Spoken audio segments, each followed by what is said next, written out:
Good morning बच्चों आज हम संख्याओं के स्थानीय मान जिसे हम प्लेस वैल्यू भी कहते हैं एवं जातीय मान जिसे हम फेस वैल्यू कहते हैं के बारे में जानेंगे। बच्चों यहाँ पर आप देख रहे हैं कि हमने 3 एनिमल्स लिए हैं, टॉय एनिमल्स है ना, खिलौने लिए हैं। तो यह है शेर, है ना, आप जानते हैं, यह है हाथी और यह है भेड़। ठीक है बच्चों, तो पहले स्थान पर शेर है, दूसरे स्थान पर हाथी और तीसरे स्थान पर भेड़। अब बच्चों हम इनके स्थान को बदल देते हैं। जैसे हाथी को हम पहले स्थान पर ले आते हैं, शेर को, भेड़ को दूसरे स्थान पर और शेर को हम तीसरे स्थान पर ले आते हैं। तो बच्चों हम यहाँ पर देखते हैं कि जो ये टॉय एनिमल्स हैं, खिलौने हैं, इनका स्थान तो बदल गया है। क्या इनका नाम बदला है? नहीं बच्चों, इनका नाम नहीं बदला है। भेड़ को हम भेड़ कहेंगे, हाथी को हम हाथी कहेंगे और शेर को हम शेर ही कहेंगे।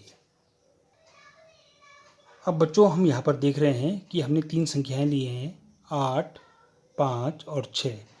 8 का जो स्थान है वह पहले नंबर पर है, पहले स्थान पर है। 5 का दूसरे स्थान पर है और 6 का जो स्थान है वह तीसरे नंबर पर है, तीसरे स्थान पर 6 है। ठीक है बच्चों, अब हम इनके स्थान को आपस में बदल देते हैं।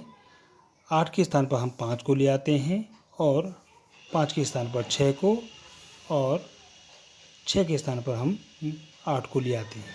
ठीक है बच्चों, तो हम यहाँ पर देखते हैं कि जब हमने इन संख्याओं के स्थान बदले हैं तो क्या इनके नाम में बदलाव हुआ है? नहीं। 5 को हम 5 कहेंगे, 6 को हम 6 कहेंगे और 8 को हम 8 ही कहेंगे। ठीक है, केवल इनके स्थान बदले हैं। ठीक है बच्चों, केवल इनके स्थान बदले हैं। तो जो इनके नाम हैं जैसे 5, 6, 8, यह इनका जातीय मान है, यह इनका जातीय मान कहलाते हैं। जबकि हमने जो इनके स्थान बदले हैं वह इनका स्थानीय मान है। ठीक है बच्चों जैसा हम यहाँ पर देख रहे हैं बच्चों, यहाँ पर इकाई, दहाई और सैकड़ा। ठीक है बच्चों, और यहाँ पर हमने एक संख्या ली है 234। ठीक है, इसको हम शब्दों में क्या पढ़ते हैं? 234। ठीक है बच्चों, 2, 3, 4। तो इकाई के स्थान पर 4, दहाई के स्थान पर 3 और सैकड़े के स्थान पर 2 है। तो बच्चों हम यहाँ पर 4 इकाई को इस तरह से भी लिख सकते हैं, 1, 2, 3, 4, यानी कि इसको हम लिखेंगे 4 इकाई। ठीक है, 3 दहाई का अर्थ है 3 10, 1, 2, 3 और 3 10। ठीक है, 2 सैकड़े का अर्थ है कि 200, यानी कि 100। आप जानते हो सैकड़े का मतलब क्या होता है? सैकड़े का मतलब होता है 100। ठीक है बच्चों, तो यहाँ पर 2 सैकड़ा है तो यहाँ पर कितने होंगे? 200। तो इस संख्याओं को हम इस तरह से ले सकते हैं, 200 मिलकर, अर्थात इसको हम कहेंगे 200, 3 10 मिलकर के 30 बनेगा और 4 1 मिलकर के 4। इस तरह से हम इसको लिख सकते हैं। तो यहाँ पर हम देखते हैं बच्चों कि 2 का जो स्थानीय मान है वह 200 है, 3 का जो स्थानीय मान है वह 30 है और 4 का जो स्थानीय मान है वह 4 है। ठीक है बच्चों, और 234 में 4 का जातीय मान 4 ही होगा, 3 का जातीय मान 3 ही होगा और 2 का जो जातीय मान है वह 2 ही होगा।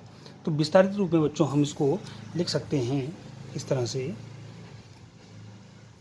200 धन 30 धन 4।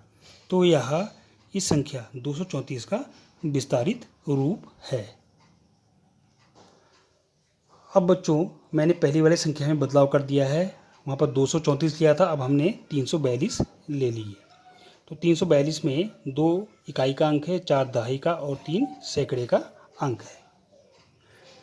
इसको हम इस तरह से भी लिख सकते हैं बच्चों, 2 इकाई मीन्स 2 1, 4 दहाई का मतलब जो है 4 10 और 3 सैकड़े का मतलब 300। ठीक है बच्चों, तो इस तरह से जब इनको हम जोड़ेंगे, 300 को हम जब जोड़ेंगे तो हमें 300 प्राप्त होगा।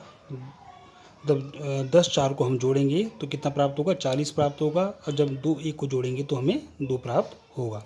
और बच्चों हम इसको विस्तारित रूप में लिख सकते हैं इस तरह से,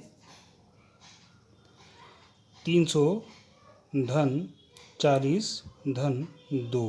तो यह 342 का विस्तारित रूप है। ठीक है बच्चों, अगर हम इसमें 3 का स्थानीय मान देखेंगे तो हमें प्राप्त होगा 300, 4 का स्थानीय मान 40 और 2 का स्थानीय मान 2। ठीक है बच्चों, इस तरह से हम जातीय मान 342 में हम 2 का जातीय मान देखते हैं तो 2 ही होगा, 4 का जातीय मान 4 ही होगा और 3 का जातीय मान 3 ही होगा। ठीक है बच्चों, थैंक यू।